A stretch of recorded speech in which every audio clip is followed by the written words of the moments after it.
nè được nom đầy ở cha cứ nè được nom bậc kè men bậc kèแต่ skill ចាំបាច់ត្រូវតែមានប៉ុន្តែអ្នកដឹកនាំនឹងអាចយល់ចិត្តមនុស្សដូច្នេះសិល្បៈអ្នកដឹកនាំសម្បើម human relation បើប្អូនក្តាប់ human relation បានប្អូនក្តាប់ក្រុមហ៊ុនបានពេលប្អូនរៀបចំបុគ្គលិកឲ្យខ្លាំងនៅក្នុងក្រុមហ៊ុនកលៈទេសៈណាក៏ដោយ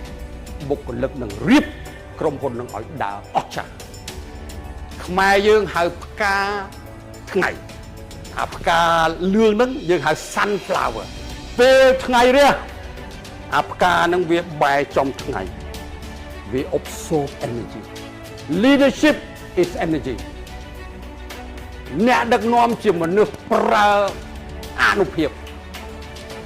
អាផ្កាហ្នឹងវាទៅយកកម្លាំងពីថ្ងៃដល់ទៅថ្ងៃវារេទៅខាងលិចអាផ្កាវារេតាមវាទៅយកថ្ងៃពីព្រះអាទិត្យអ្នកដឹកនាំត្រូវតែរៀបកម្លាំងឲ្យបុគ្គលិកជាបុគ្គលិកពោពេញដោយធម៌ពលប៉ុន្តែសំណួរសួរថា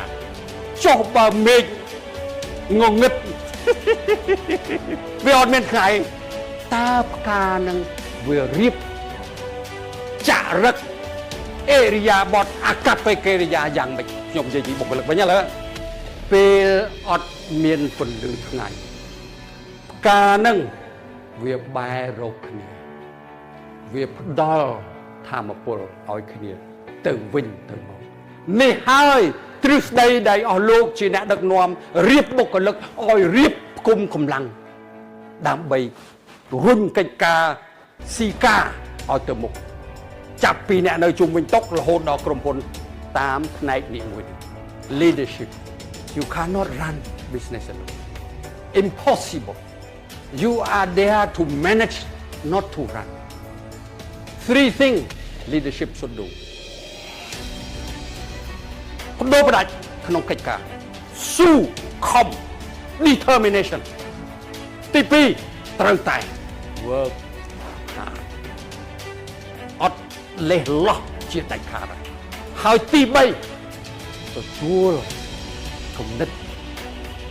ពីមនុស្សដែលយើងទុកចិត្ត3នឹងគ្រប់គ្រាន់ក្នុងការរុញកិច្ចការជាអ្នកដឹកនាំដ៏អស្ចារ្យ